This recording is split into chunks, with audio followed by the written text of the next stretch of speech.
kulan wacan daawadayaal waa Muuse Xushow kusoo dhawaada barteena YouTube oo aanu idinkugu soo gudbinayno rikoodhada laga diiwaangeliyey ciyaarihii Premier League Ingiriiska ee la ciyaaray toddobaadkan si gaara kuwii iyagu soo gabagaboobay xalay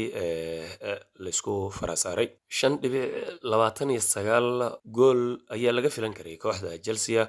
ciyaartii ay la qaadatay kooxda Southampton ee horyaalka Ingiriiska ka tirsanayd waxaana ay tahay rikoodhada diiwaangelintooda tan iyo 2008-2009kii markii ugu badneyd ee koox Premier League ciyaaraysa kulan ka tirsan laga fisho goolal intaas la eg in ay ka dhalin karto kooxda kasoo horjeeda. Chelsea ayaa sidoo kale waxa ay diiwaan gashatay 57 gool 22 kulan oo dhammaan tartamada ay ciyaartay xilli ciyaareedkan waana markeedii ugu wanaagsanayd oo dhinaca boqolleyda goolasha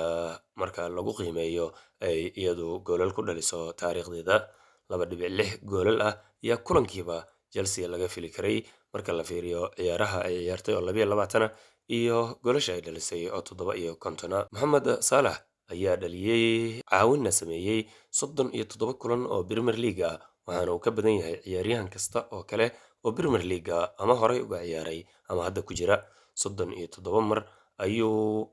isku darsaday inuu midna caawiyo ama ka badan caawiyo dhaliyana gool ama ka badan dhaliyo waxayna taasi ka dhigan tahay in aanu jirin hadda ciyaaryahan kula baratami kara booskaas oo hadda fursadaas ay u eg tahay. Trent Alexander-Arnold oo difaaca midig ka ciyaara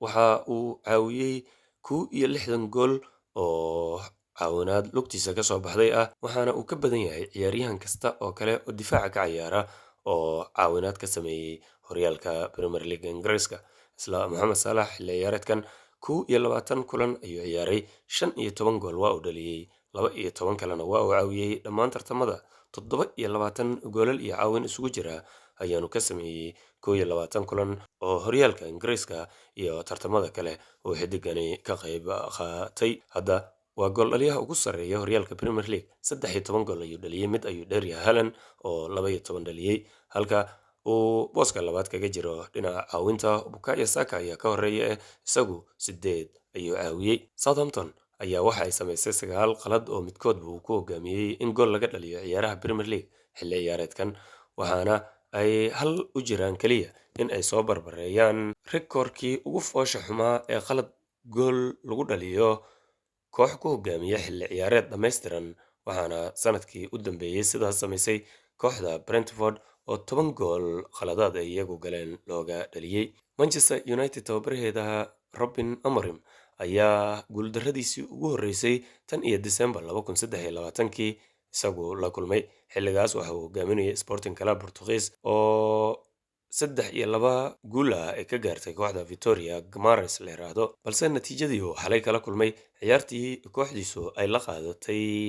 kooxda Arsenal waxa ay soo gabagabaysay 34 kulan oo aan laga badin tababaraha Portugiiska ciyaaraha horyaalka 31 ka mid ah waa uu badiyey 3na garab dhac ayuu soo galay. Dhammaan ciyaartoyda shanta horyaal ee waaweyn ka ciyaara ee dhashay wixii ka dambeeyey sanadkii 2000 waxaa kaliya Erling Haaland oo 17 dhaliyey iyo Jonathan David oo 15 gool dhaliyey ay ka goolal badan yihiin Moises Kean oo 13 gool dhaliyey dhammaan tartamada. Kooxda Arsenal ayaa dhalisay 22 gool oo koonooyinka ka yimid ciyaaraha Premier League tan iyo bilowga xagaagii lasoo dhaafay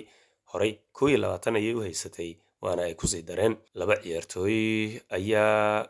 caawinta ugu badan goolashaas ka sameeyey waxaana ay kala yihiin Declan Rice iyo Bukayo Saka oo midkoodba uu 7 koone caawintooda lahaa. Waxaa xusid mudan in goolasha ugu badan ee koonayaasha lagu dhaliyo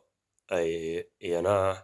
u dhasheen kooxda Arsenal si gaarana Gabriel oo difaaca ka ciyaara ayaa 5 gool isna dhaliyey. Arsenal ayaa waxa ay koornooyinka darbooyinka laga soo tuuro oo 7 ahaa kaga badnaayeen kuwa ciyaarta caadiga ah ay ku ciyaarto oo 6 gool ahaa. Kulan ciyaareedkii ay la qaadatay Manchester United waxaana ay ku dhalisay 2 gool ee ciyaartan ay dhalisay Premier League ka tirsanaaba iyana in ay ahaayeen koonayaal. Manchester United in 2 gool oo wada koona ah laga dhaliyo ciyaaraha Premier League waxay ahayd markii ugu horreysay tan iyo January 2014kii markaasoo Chelsea inta ay la qaadatay Chelsea ay 2 gool oo koona ah